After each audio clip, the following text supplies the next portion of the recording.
शिव पुराण श्री रुद्र संहिता तृतीय खंड 26वां अध्याय। पार्वती को शिवजी से दूर रहने का आदेश। पार्वती बोली, हे जटाधारी मुनि, मेरी सखी ने जो कुछ भी आपको बताया है वह बिल्कुल सत्य है।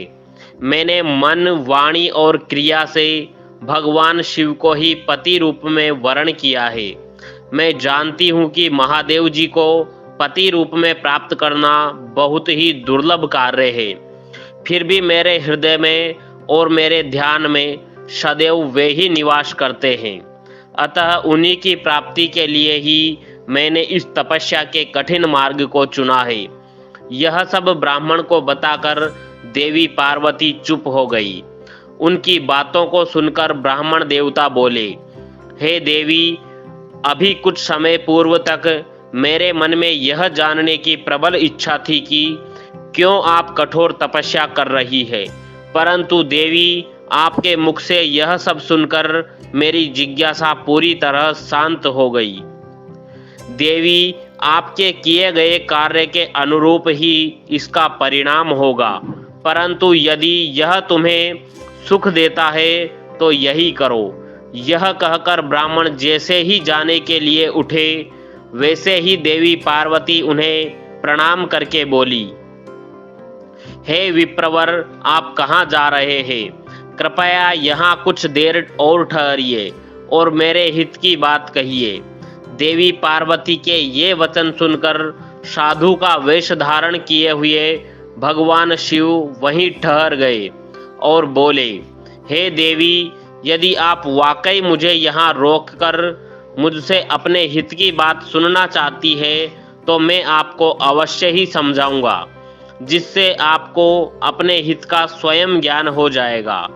देवी, मैं स्वयं भी महादेव जी का भक्त हूँ, इसलिए उन्हें अच्छी प्रकार से जानता हूँ। जिन भगवान शिव को आप अपना पति बनाना चाहती है, वे प्रभु शिव शंकर सदैव अपने शरीर पर भस्म धारण किए रहते हैं।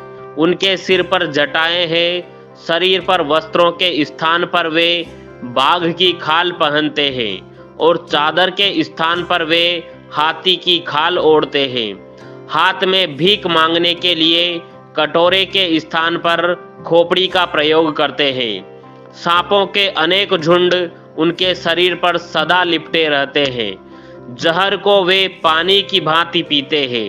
उनके नेत्र लाल रंग के और अत्यंत डरावने लगते हैं। उनका जन्म कब, कहाँ और किससे हुआ, यह आज तक कोई नहीं जानता। वे घर गृहस्थी के बंधनों से सदा ही दूर रहते हैं। उनकी 10 भुजाएं हैं। देवी, मैं यह नहीं समझ पाता हूँ कि शिवजी को अपना पति क्यों बनाना चाहती हो। आपका विवेक कहाँ चला गया है? प्रजापति दक्ष ने अपनी पुत्री सती को सिर्फ इसलिए ही अपने यज्ञ में नहीं बुलाया क्योंकि वे कपालधारी भिक्षुक की भार्या है। उन्होंने अपने यज्ञ में शिव के अतिरिक्त सभी देवताओं को भाग दिया। इसी अपमान से क्रोधित होकर सती ने अपने प्राणों को त्याग दिया था। देवी, आप अत्यंत सुंदर एवं स्त्रियों में रत्न स्वरूप है। आपके पिता गिरिराज हिमालय समस्त पर्वतों के राजा है। फिर क्यों आप इस उग्र तपस्या द्वारा भगवान शिव को पति रूप में पाने का प्रयास कर रही है?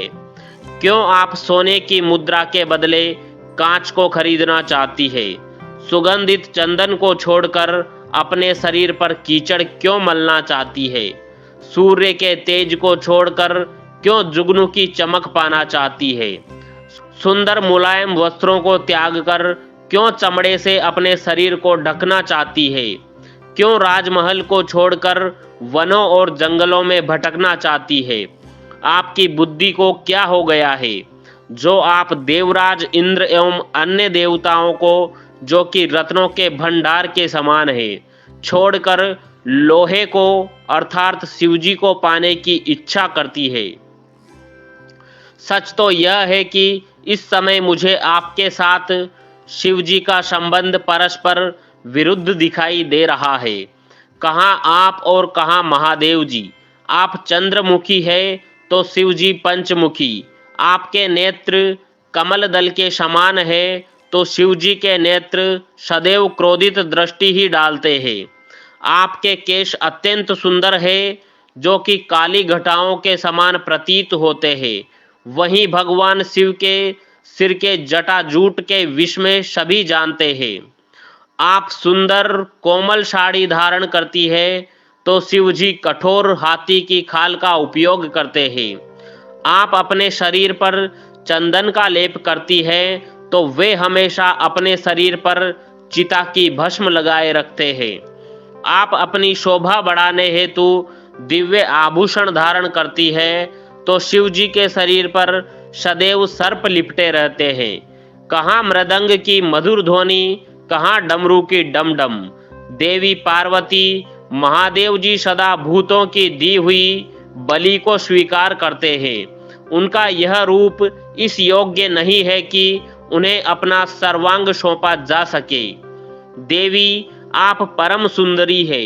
आपका यह अद्भुत और उत्तम रूप शिव जी के योग्य नहीं है। आप ही सोचें, यदि उनके पास धन होता तो क्या वे इस तरह नंगे रहते? सवारी के नाम पर उनके पास एक पुराना बैल है। कन्या के लिए योग्य वर ढूंढते समय वर की जिन जिन विशेषताओं और गुणों को देखा परखा जाता है, शिव जी में वह कोई भी गुण मौजूद नहीं है। और तो और आपके प्रिय कामदेव जी को भी उन्होंने अपनी क्रोधाग्नि से भस्म कर दिया। साथ ही उस समय आपको छोड़कर चले जाना आपका अनादर करना ही था। हे देवी, उनकी जात पात, ज्ञान और विद्या के बारे में सभी अनजान हैं। पिशाच ही उनके सहायक है। उनके गले में विष दिखाई देता है। वे सदैव सबसे अलग थलग रहते हैं। इसलिए आपको भगवान शिव के साथ अपने मन को कदापि नहीं जोड़ना चाहिए।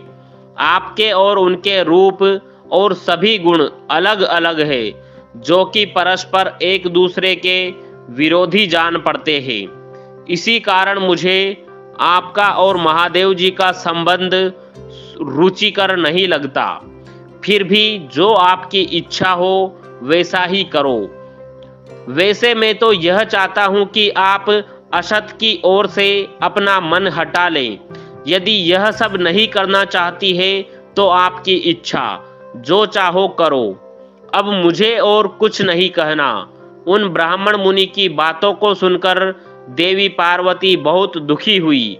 अपने प्राण प्रिय त्रिलोकीनाथ शिव के विषय में कठोर शब्दों को सुनकर उन्हें बहुत बुरा लगा। वे मन ही मन क्रोधित हो गई, लेकिन मन ही मन यह भी सोच रही थी कि शिव के सौंदर्य को स्थूल दृष्टि से देखने परखने का प्रयास करने वाले कैसे जान सकते हैं। संसारी व्यक्ति मंगल अमंगल को अपने सुख के साथ जोड़कर देखता है, वह सत्य को कहाँ देख पाता है। इस तरह विवेक द्वारा अपने मन को समझा बुझाकर अपने को संयत करते हुए देवी पार्वती कहने लगी। यह अध्याय यहीं समाप्त होता है। अगला अध्याय सुनने के लिए चैनल को सब्सक्राइब करना ना भूलें। धन्यवाद। ओम नमः शिवाय।